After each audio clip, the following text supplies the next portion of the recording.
A little over 40 years ago, in a small village in Oxfordshire, I signed up to be a member of the Conservative Party. I did it because it was the party that had the ideas to build a better Britain. It understood the hard work and discipline necessary to see them through. And it had at its heart a simple promise that spoke to me, my values and my aspirations, that each new generation in our country should be able to build a better future, that each generation should live the British dream. And that dream is what I believe in. But what the general election earlier this year showed is that 40 years later, for too many people in our country, that dream feels distant. Our party's ability to deliver it is in question. And the British dream that has inspired generations of Britons feels increasingly out of reach. Now, I called that election. And I know that all of you in this hall, your friends and your families, worked day and night to secure the right result. Because of your hard work, we got 2.3 million more votes and achieved our highest vote share in 34 years. That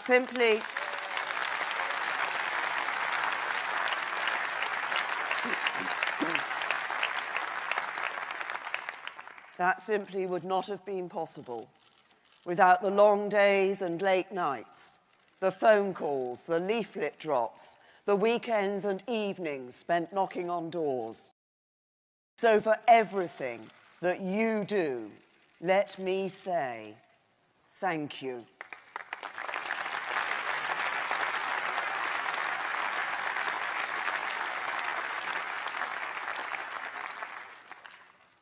But we did not get the victory we wanted because our national campaign fell short.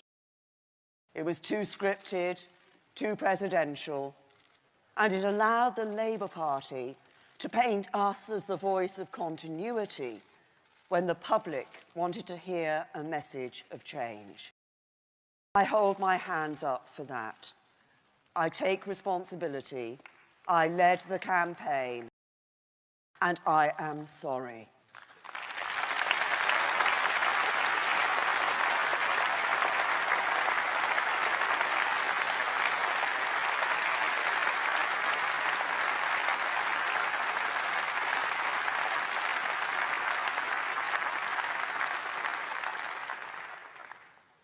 But the choice before us now is clear.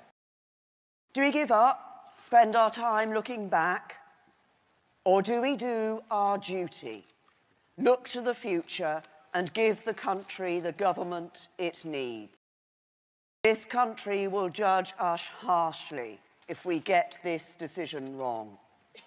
Because all that should ever drive us is the duty we have to Britain and the historic mission of this party, this Conservative Party, to renew the British dream in each new generation. That dream that says each generation should do better than the one before it. Each era should be better than the last. The dream that for decades has inspired people from around the world to come to Britain, to make their home in Britain, to build their lives in Britain. The dream that means the son of a bus driver from Pakistan serves in a Conservative cabinet, alongside the son of a single mother from a council estate in southwest London. And in a way, that dream is my story too. Now, I know that people think I'm not very emotional.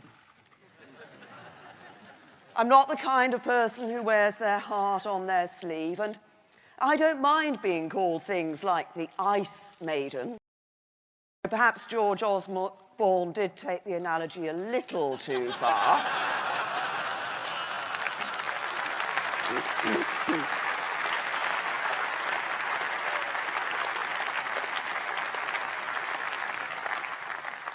But let me tell you something. My grandmother was a domestic servant who worked as a lady's maid below stairs. She worked hard and made sacrifices because she believed in a better future for her family. And that servant, that lady's maid, among her grandchildren, boasts 3 professors and a prime minister.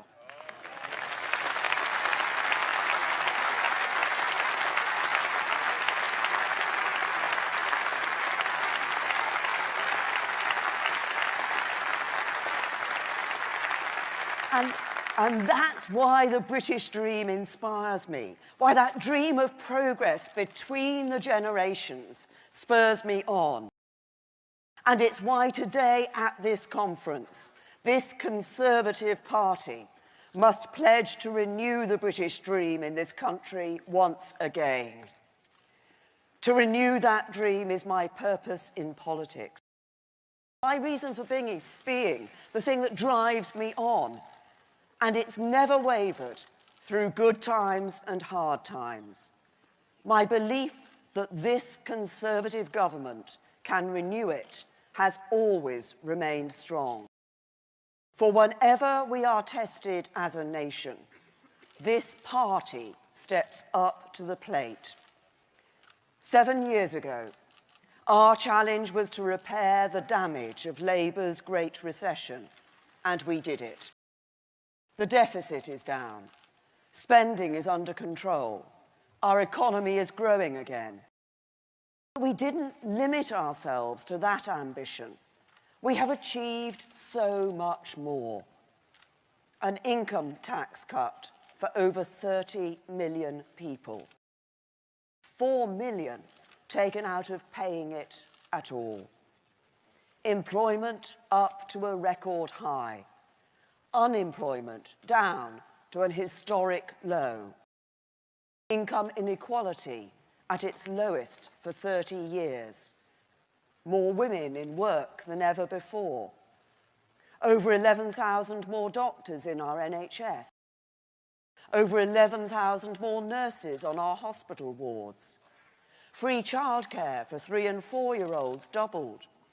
1.8 million more children in good or outstanding schools. 3 million more apprenticeships. Crime down by more than a third.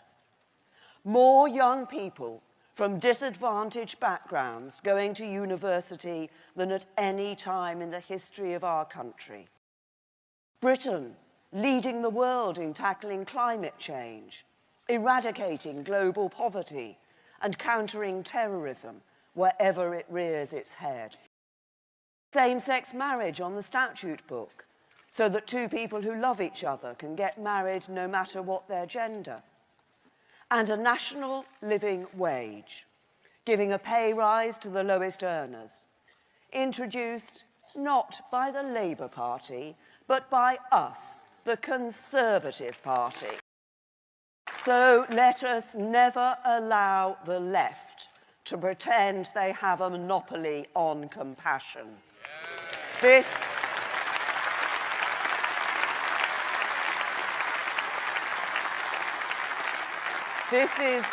is the good a Conservative government can do, and we should never let anyone forget it. But it's easy, when you've been in government for a while, to fall into the trap of defending your record and standing for the status quo. Yes, we're proud of the progress we have made, but the world doesn't stand still. Change, as Disraeli taught us, is constant and inevitable, and we must bend it to our will.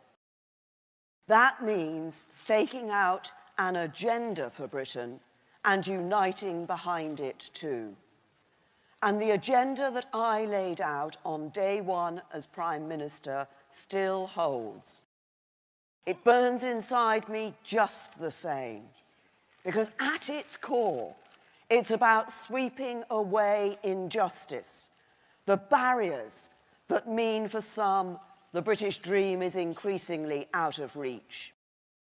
About saying what matters is not where you are from or who your parents are, the colour of your skin, whether you're a man or a woman, rich or poor, from the inner city or an affluent suburb. How far you go in life should depend on you and your hard work. That's why I've always taken on vested interests when they're working against the interests of the people, called out those who abuse their positions of power and given a voice to those who have been ignored or silenced for too long. And when people ask me why I put myself through it, the long hours, the pressure, the criticism, the insults that inevitably go with this job, I tell them this: I do it to root out injustice and to give everyone in our country a voice. And that's why, when I reflect on my time in politics, the things that make me proud are not the positions I've held, the world leaders I've met, the great global gatherings I've attended, but knowing that I made a difference, that I helped those who couldn't be heard. Like the families of the 96 men, women, and children who tragically lost their lives at Hillsborough. For years, they saw people in authority closing ranks and acting against them. But now they are on the way to see injustice served. That's what I'm in this for. Like the victims and survivors of child sexual abuse, ignored for years by people in positions of power, now on the long road to the truth. That's what I'm in this for. Like Alexander Paul, a young man who came to this conference 3 years ago to tell his story.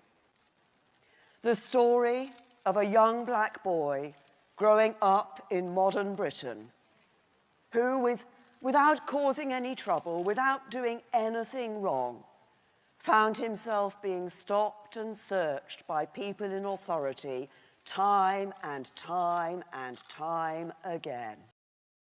Alexander spoke so eloquently about this experience and how he came to mistrust those in positions of power as a result. So, inspired by his example, we took action. We shook up the system, and the number of black people being stopped and searched has fallen by over 2/3.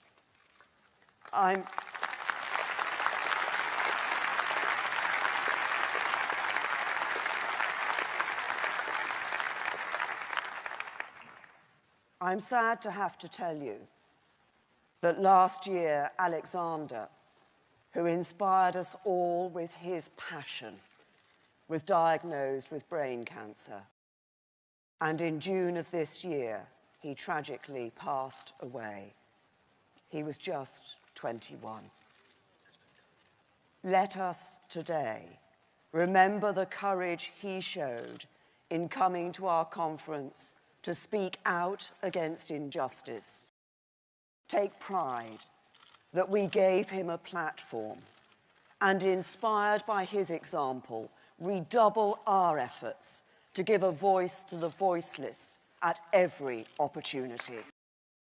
That's what I'm in this for. And that same commitment is the reason why one of my first acts as Prime Minister was to establish the groundbreaking racial disparity audit, investigating how a person's race affects their treatment by public services so that we can take action and respond. We already know, for example, that members of black and minority ethnic communities have a higher risk of illnesses such as high blood pressure that may lead to the need for an organ transplant. Our ability to help people who need transplants is limited by the number of organ donors that come forward. And that's why last year 500 people died because a suitable organ was not available. And there are 6,500 on the transplant list today. So to address this challenge that affects all communities in our country, we will change that system, shifting the balance of presumption in favour of organ donation, working on behalf of the most vulnerable.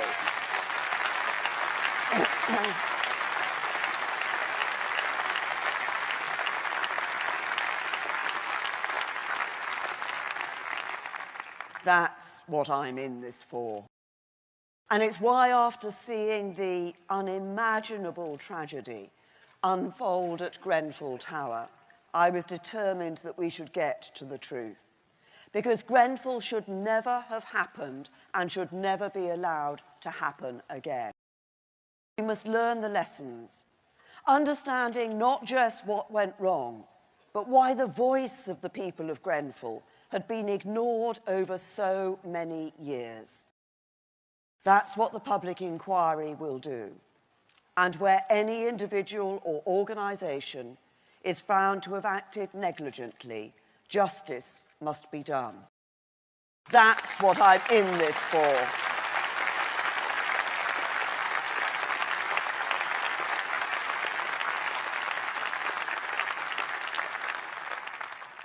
And because in this, as in other disasters before it, bereaved and grieving families do not get the support they need, we will introduce an independent public advocate for major disasters, an advocate to act on behalf of bereaved families, to support them at public inquests and inquiries, the strong, independent voice that victims need. That's what I'm in this for. It's why tackling the injustice and stigma associated with mental health is a particular priority for me. So we are building on our record of giving mental and physical health parity in law by investing more in mental health than ever before. There is widespread concern that the existing mental health legislation, passed more than 3 decades ago, is leading to shortfalls in services and is open to misuse. Detention rates under the Mental Health Act are too high, and it is people from black and minority ethnic populations who are affected the most.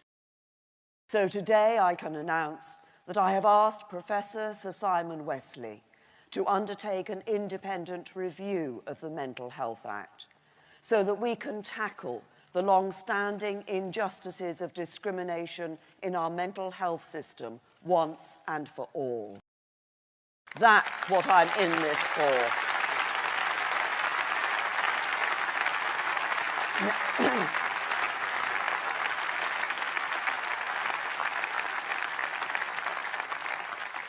This is the conservatism I believe in. A conservatism of fairness and justice and opportunity for all. A conservatism that keeps the British dream alive for a new generation. That's what I'm in this for, and that's what we must all be in this for. And we must come together to fight for this mainstream conservative agenda, to win the battle of ideas in a new generation all over again. For those ideas are being tested, and at stake are the very things we value. Our precious union of nations, 4 nations that are stronger as one, threatened by those with their narrow nationalist agendas that seek to drive us apart. The strength of our society, in which we understand the obligations and responsibilities we have to one another, under attack from militant forces who preach animosity and hate. The free market economy, for so long the basis of our prosperity and security, an idea that has lifted millions around the world out of poverty, called into question by those who would imperil our future by adopting the failed experiments of the past. That idea of free and open markets operating under the right rules and regulations is precious to us. It's the means by which we generate our prosperity as a nation and improve the living standards of all our people.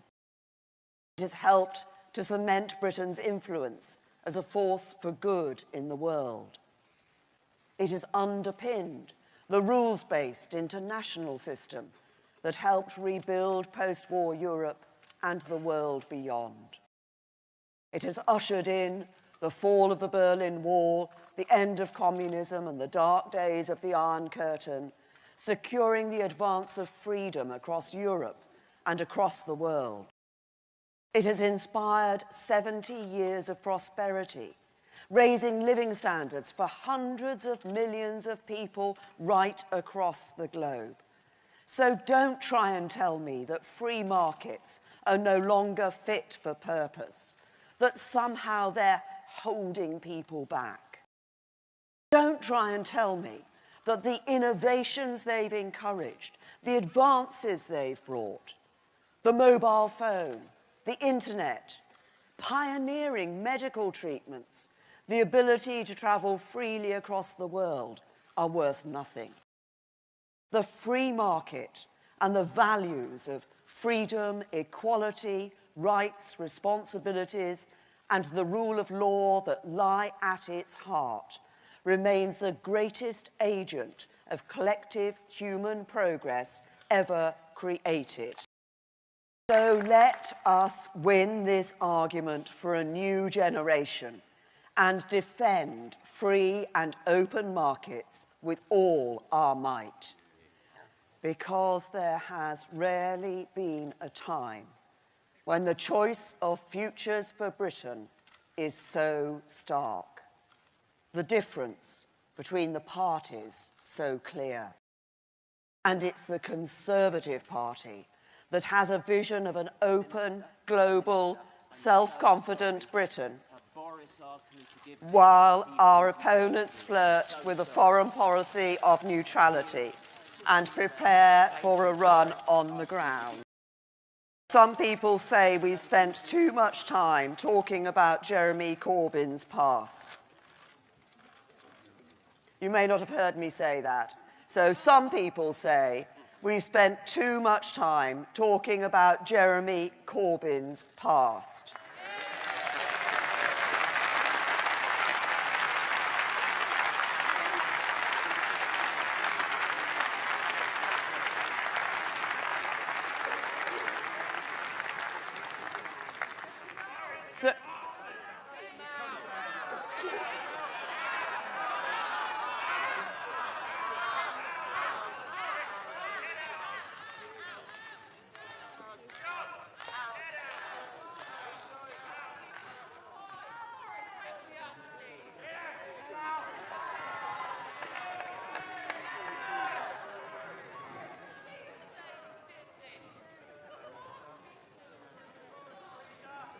Shall we?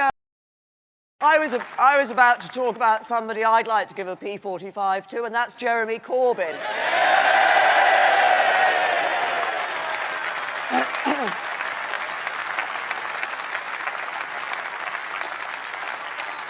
And we don't need to talk about Corbyn's past, we can talk about his present. Because this is a politician who wants to pile taxes on business just when we need them the most to invest in our country. This is a politician who wants to borrow hundreds of billions of pounds to nationalise industries without the slightest idea of how much it will cost or how he will ever pay it back. This is a politician who wants to strip us of our nuclear deterrent without being honest with the voters about his plans. This is a politician who lets anti-Semitism, misogyny, and hatred run free while he doesn't do a thing to stop it. This is a politician who thinks we should take the economics of Venezuela as our role model. No, Jeremy Corbyn.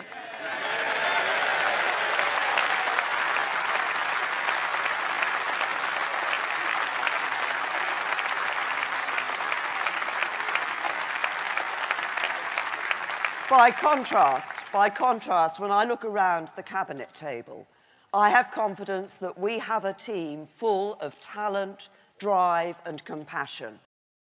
A team that is determined that this party, this great Conservative party, will tackle the challenges of the future together.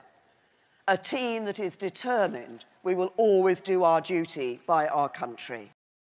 And our first and most important duty is to get Brexit right. The people have decided, we have taken their instruction. Britain is leaving the European Union in March 2019. I know some find the negotiations frustrating, but if we approach them in the right spirit, in a spirit of cooperation and friendship, with our sights set firmly on the future, I'm confident we will find a deal that works for Britain and Europe too. Let's be clear about the agreement we seek. It's the agreement I set out earlier this year at Lancaster House, and again in my speech in Florence 10 days ago. It's a new, deep and special partnership between a strong, successful European Union and a sovereign United Kingdom. A partnership that allows us to continue to trade and cooperate with each other because we see shared challenges and opportunities ahead. But a partnership that ensures the United Kingdom is a sovereign nation once again, a country in which the British people are firmly in control. I believe it is profoundly in all our interests for the negotiations to succeed. But I know that some are worried whether we are prepared in the event that they do not. It is our responsibility as a government to prepare for every eventuality. And let me reassure everyone in this hall that is exactly what we are doing. So a deep and special partnership is our ambition and our offer. And I look forward to that offer receiving a positive response. Yep.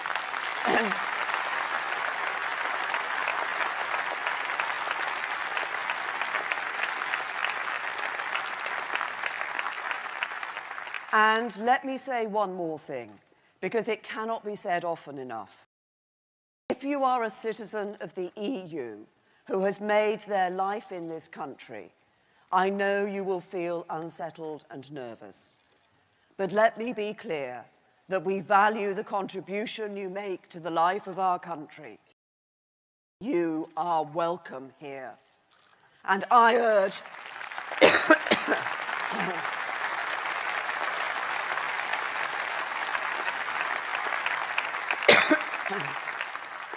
And I urge the negotiating teams to reach agreement on this quickly, because we want you to stay. But whatever the outcome of our negotiations, Britain's long-term future is bright. The British dream is still within reach. For as we look to that future, we do so with the fundamentals of our country strong. 10 years after Northern Rock, our economy is back on track. The deficit is back to pre-crisis levels. Sounds as if my voice isn't on track. We're firmly on course to get our national debt falling, and business investment is growing. Now, the work to get there hasn't been easy. It's meant big decisions and huge sacrifices. I know that the public sector has had to carry a heavy burden. The private sector has played its part too. But with government, businesses, and the public sector working together, we have bounced back. We've created record numbers of jobs. So, while we will never, We will never hesitate to act where businesses aren't operating as they should.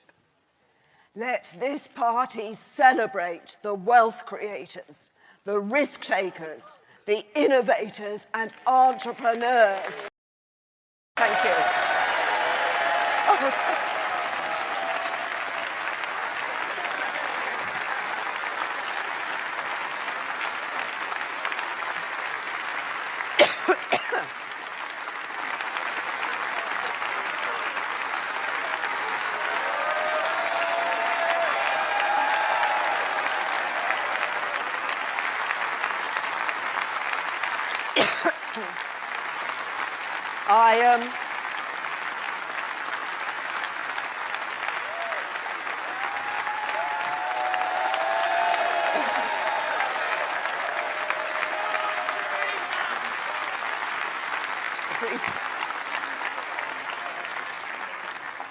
I hope you noticed that, ladies and gentlemen, the Chancellor giving something away free.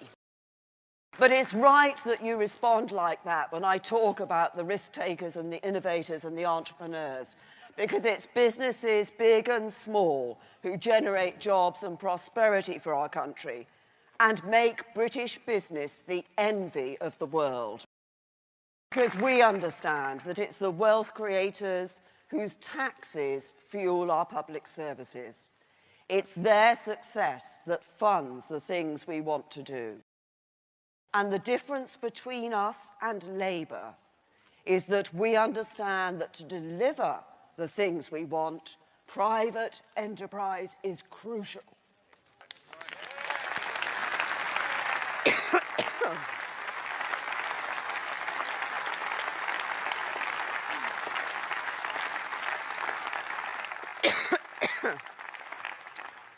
You can't get something for nothing.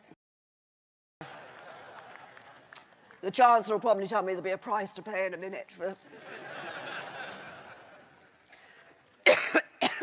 But prosperity is key. And when politicians offer the earth but have no means of delivering their promises, disillusionment with politics only grows. Over the years ahead, this government will adopt a balanced approach to the economy, dealing with our debts, keeping taxes low, but investing in our priorities too. Things like our vital public services, our schools, our police, housing, and our great national achievement, the NHS. And let's not forget that it is this party that has invested in the National Health Service and upheld its founding principles through more years in government than any other.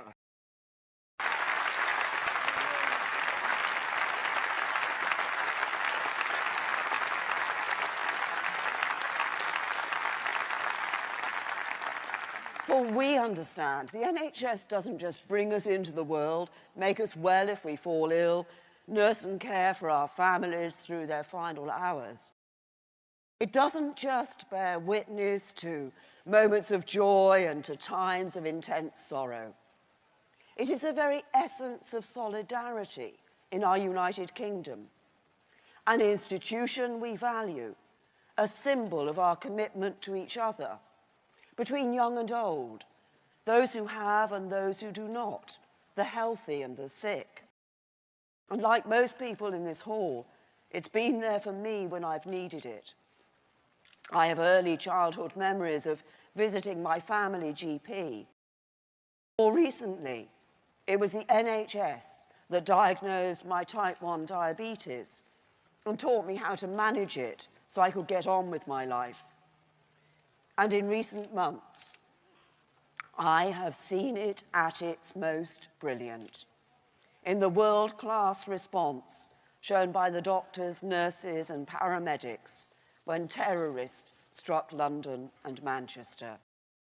To them all, and indeed to the public servants everywhere who so often go unsung, let me say this: for your service, your hard work, and for your dedication, thank you.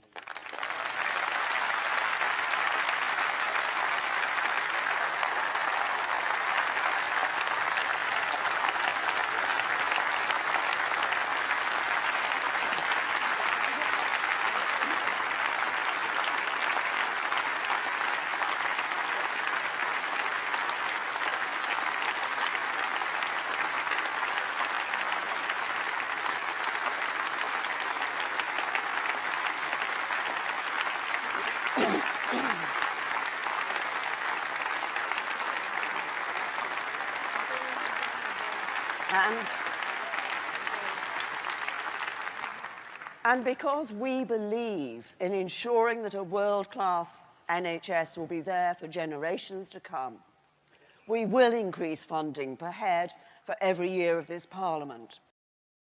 We will oversee the biggest expansion in training for doctors and nurses. And we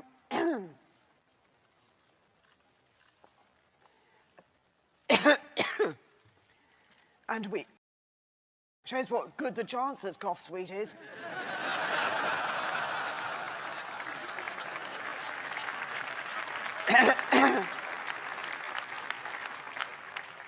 And we will always support the service to deliver safe, high-quality care for all, free at the point of use. And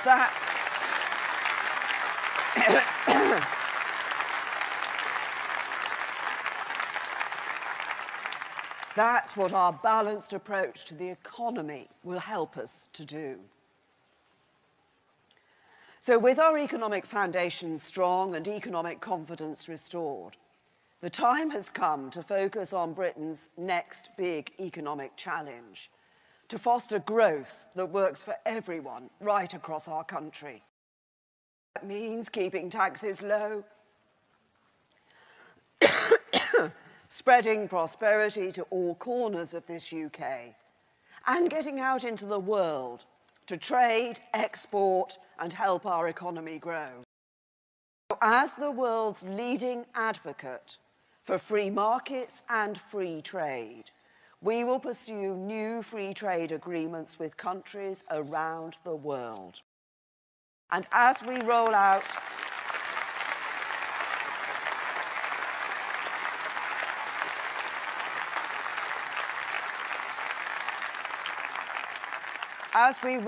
our modern industrial strategy, we will attract and invest in new high-paid, high-skilled jobs, spreading prosperity and opportunity to every part of this country.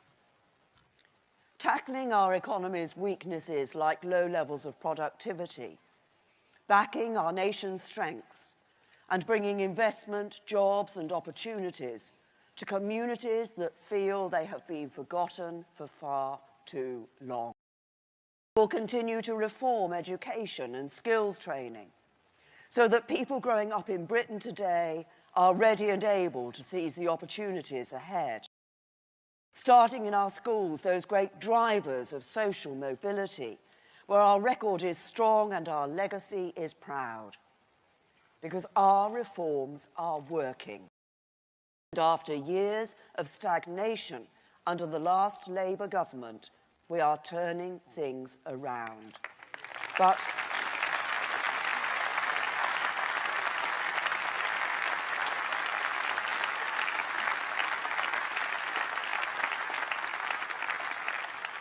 there is more to do, and our reform programme goes on, because it's simply not good enough that if you live here in the north, you have less chance of attending a good school than someone living in the south.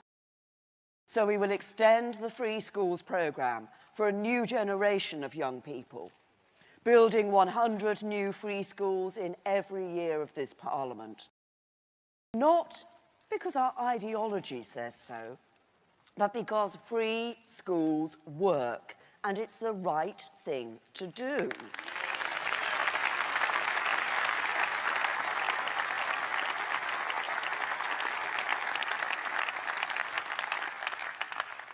And we need to bring that same energy to skills training too, preparing our young people for the world of the future, setting them up to succeed, taking skills seriously with new T-levels for post-16 education, a new generation of technology institutes in every major city in England, providing the skills local employers need, and more technical training for 16 to 19-year-olds.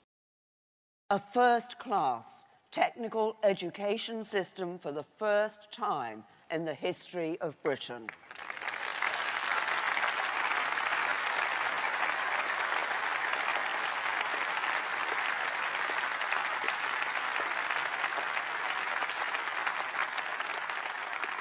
keeping the British dream alive. And that's how we will prepare Britain for an open global future. I know that some young people worry that Brexit means we're turning our back on the world, that Britain will no longer be open but closed. We reject both the isolationism of the hard left and those who would have us turn inward, and we choose a global Britain instead. Asia booms and the world looks to the east. We will reach beyond the borders of Europe to become a trusted friend to nations all around the world. We will meet our commitments to international security with the finest armed forces and intelligence services anywhere on the planet. We will build an outward-looking Britain that cooperates with other nations to tackle the great challenges of our time, like mass migration, modern slavery, and climate change. And we will provide a moral lead in the world and set an example for others, meeting our commitments on security, committing fully to the NATO alliance, and spending 2% of our GDP on defence, remaining firmly committed to renewing our independent nuclear deterrent to help uphold the security of the world, and leading the world in cracking down on modern slavery. Because if you are buying and selling another human being, you are undermining all that is right, the very basis of our humanity, and we must bring this outrage to an end.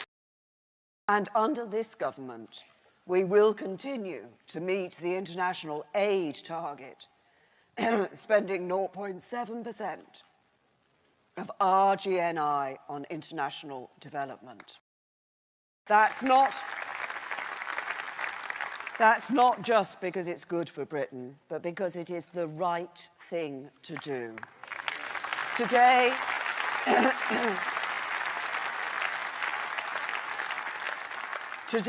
UK aid is being used to bring food to starving children in conflict zones in Syria and Iraq. UK aid is being used to bring water to drought-stricken parts of Africa. UK aid is helping to educate women and girls in parts of Asia where that most basic of human rights has been denied to them for so long. Yes, charity may begin at home, but our compassion is not limited to those who carry the same passport. We should be proud.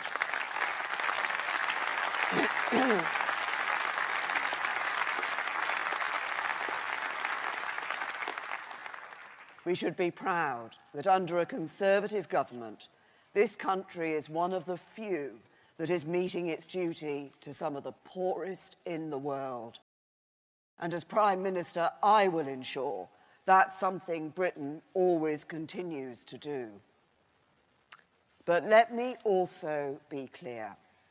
It is absurd that international organisations say we can't use the money to help all those that have been hit by the recent hurricanes in the British overseas territories. Many people on those islands have been left with nothing. And if we must change the rules on international aid in order to recognise the particular needs of these communities when disaster strikes, then that's what we will do. So this then is the Britain that we choose. Not a Britain that retreats behind its borders, but a global Britain that stands tall in the world. A beacon of hope and an example to others. A modern, compassionate Britain that we can all be proud to call home. And we must renew the British dream at home through a determined programme of economic and social reform. A programme that champions our belief in free markets by being prepared to reform them when they don't work, that ensures our economy and society work for everyone in every part of this country, not just the privileged few. Because for too many, the British dream feels increasingly out of reach. The effects of the financial crisis, nearly a decade of low growth, stagnating wages and pay restraint linger.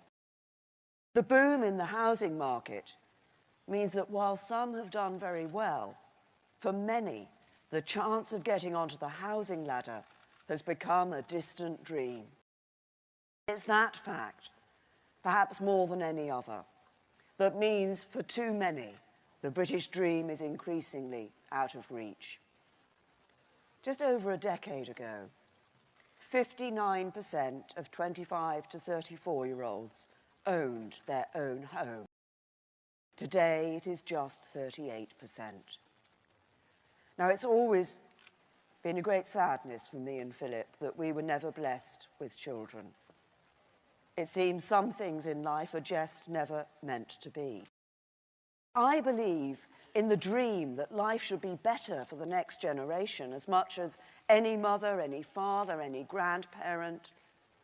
The only difference is that I have the privileged position of being able to do more than most to bring that dream to life. So I will dedicate my premiership to fixing this problem.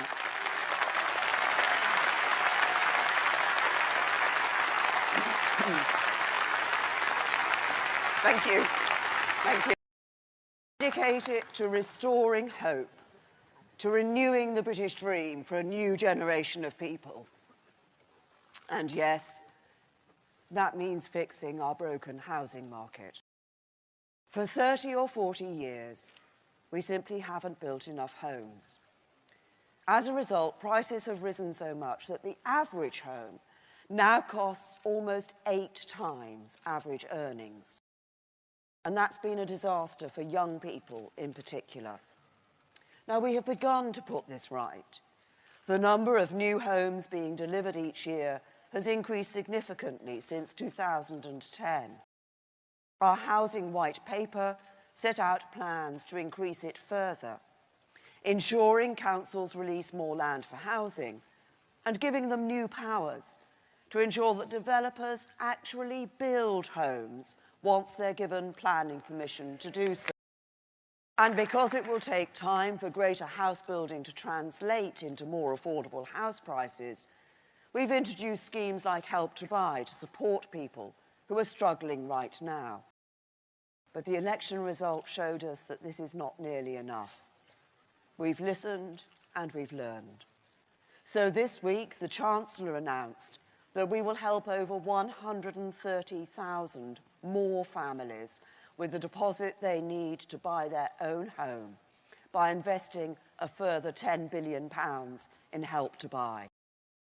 We've announced measures to give the increasing number of families who rent from a private landlord more security and effective redress if their landlord is not maintaining their property. And today, I can announce that we will invest an additional £2 billion in affordable housing, taking the government's total affordable housing budget to almost £9 billion. Well,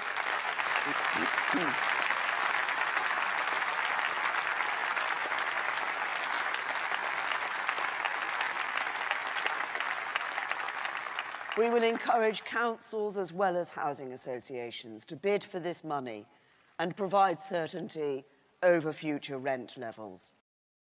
And in those parts of the country where the need is greatest, allow homes to be built for social rent well below market level, getting government back into the business of building houses, a new generation of council houses to help fix our broken housing market.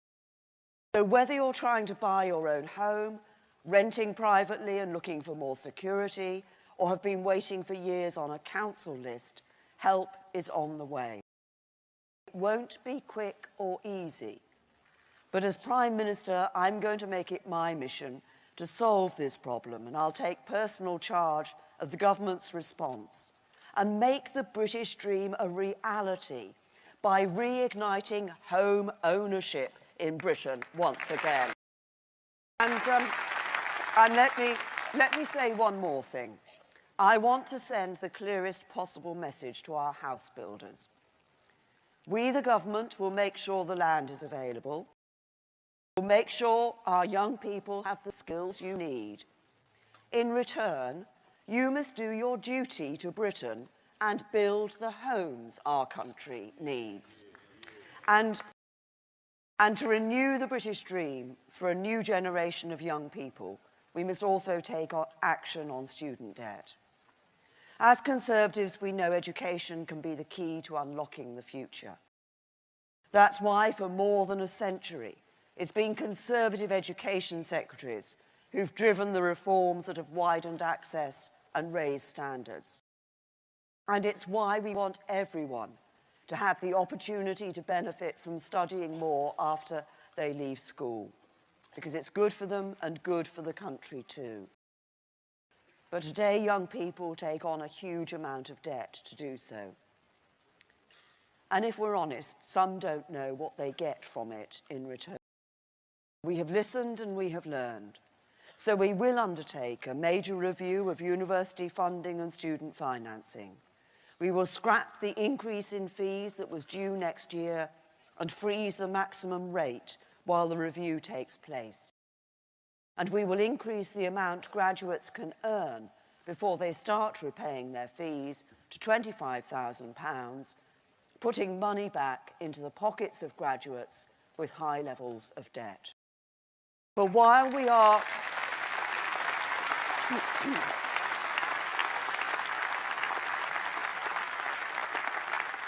while we are in favour of free markets, we will always take action to fix them when they're broken. We will always take on monopolies and vested interests when they are holding people back. And one of the greatest examples in Britain today is the broken energy market. Because the energy market punishes loyalty with higher prices. And the most loyal customers are often those with lower incomes, the elderly, people with lower qualifications, and people who rent their homes. Those who, for whatever reason, are unable to find the time to shop around. That's why next week, this government will publish a draft bill to put a price cap on energy bills, meeting our manifesto promise and bringing an end to rip-off energy prices once and for all.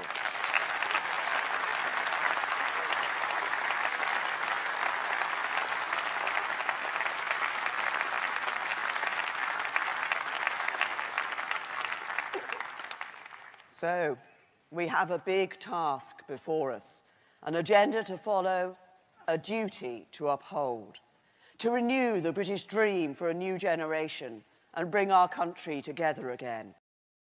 A country that's divided can never make the most of its potential, and we need to harness the potential if we're to compete and succeed in the years ahead. That's why where others seek to bring division, we must stand united, recognising, as Joe Cox put it, that we have more in common than what divides us. It's why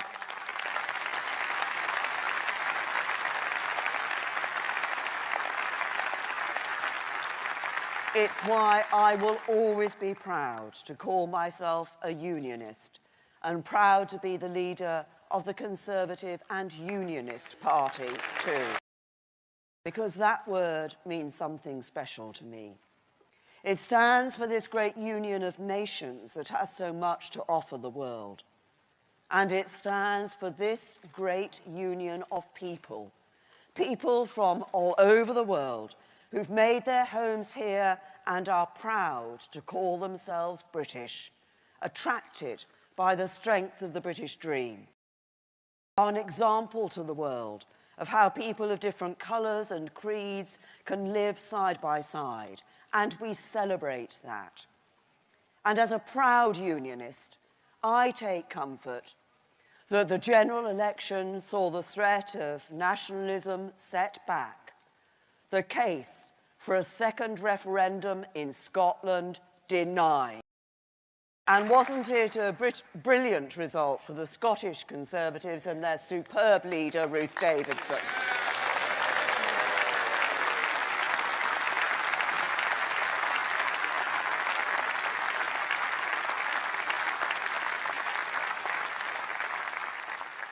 Together, quite simply, we are stronger. So we must unite the country around our Conservative vision of a global, prosperous Britain in which the British dream is alive.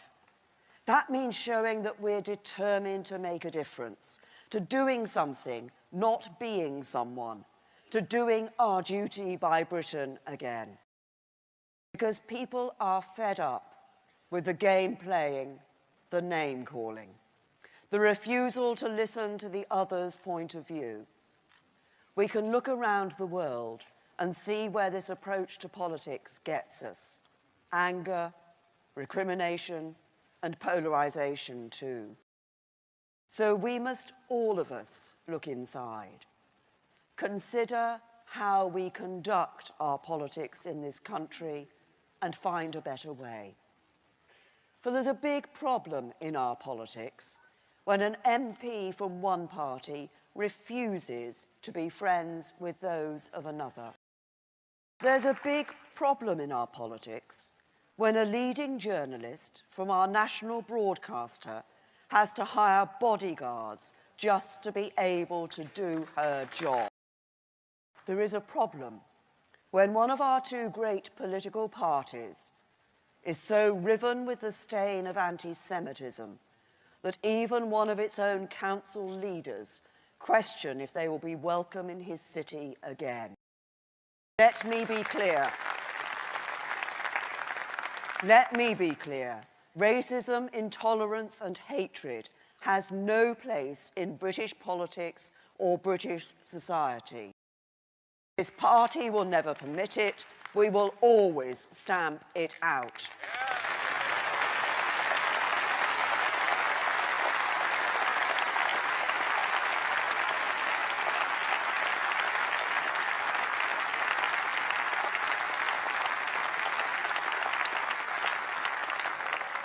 Britain can do better than this, for this country is and always has been the home of tolerance, a bastion of freedom and a beacon of democracy. And this city of Manchester knows it better than anyone. Because 4 months ago, this city came under attack from those who hate our country and despise our values. Liberty we extend to everyone, whoever they are and wherever they are from. The way in which our society is open, accepting, and tolerant of others.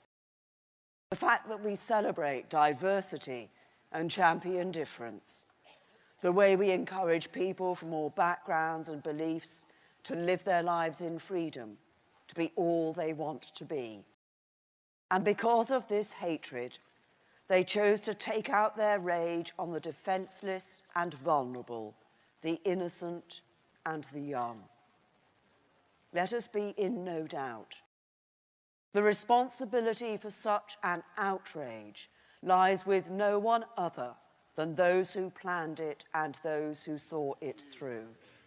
And this party, which knows the terrible toll of terrorism all too well, will never seek to justify or excuse such acts of terror. We will stand strong in the face of terrorism and ensure our values always prevail. But what we remember most from the cowardly attack on the Manchester Arena is the response of the spirit of Manchester. No, we remember that spirit. People throwing open their doors to strangers, giving them a place to shelter. Taxi drivers helping people get home safely, accepting no fare in return. Ordinary people rushing to the scene of destruction, putting themselves in harm's way. Incredible men and women of the emergency services, running towards the carnage, while others dropped what they were doing and went back to work to help. But above all, an image of a community coming together. Men and women, young and old, black and white, Muslim, Christian, Sikh, Hindu, Jew, standing together as one. And it was that image of this city, an image of modern Britain in all its diversity, compassion, and strength that was shared around the globe. And it said something about us. It said that this is modern Britain, a country of promise, of potential, of hope. And perhaps we too easily forget that. But we must hold on to that essential truth. For we are a nation of dreamers with the capacity to deliver those dreams too. Cities like Manchester were the pioneers that fired the Industrial Revolution, helping to make Britain the workshop of the world. And it's this heritage that means today we export to and trade with nations in every corner of the globe. It was here in Britain that we discovered the structure of DNA, the biological code for life.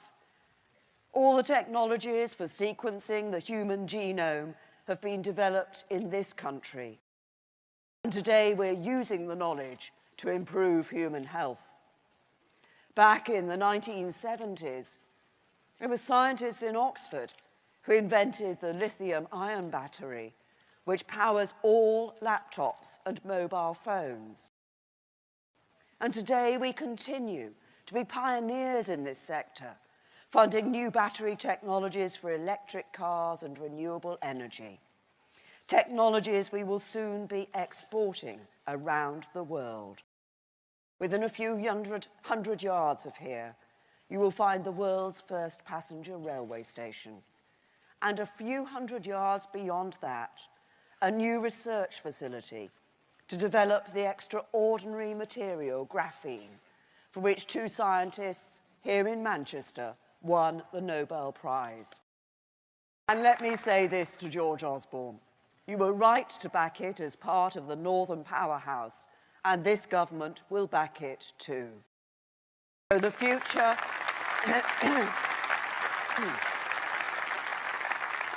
The future is bright, our potential is great, and if we choose the right path, the British dream can be renewed.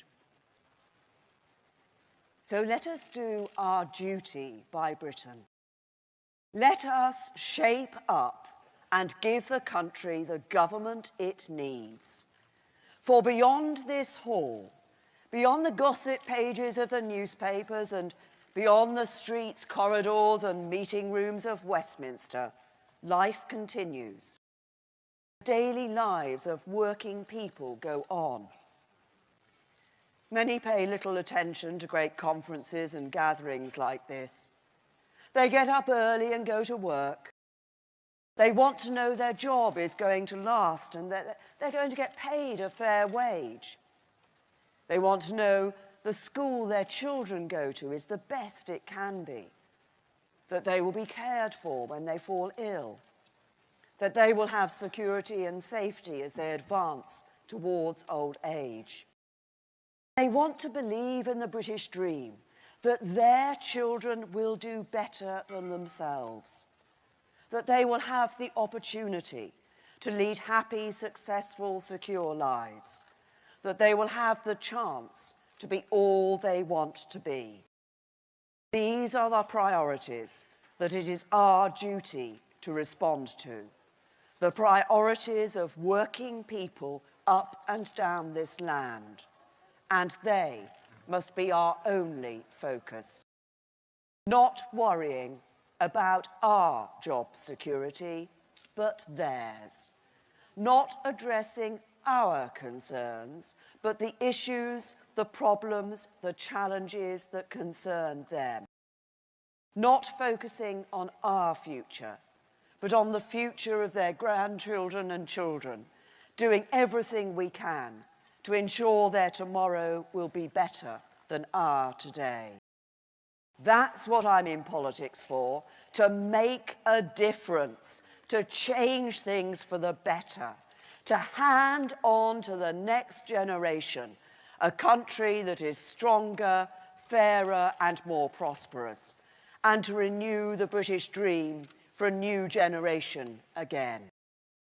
None of this will be easy. There will be obstacles and barriers along the way, but it's never been my style to hide from a challenge, to shrink from a task, to retreat in the face of difficulty, to give up and turn away. For the test of a leader is how you respond when tough times come upon you. When faced...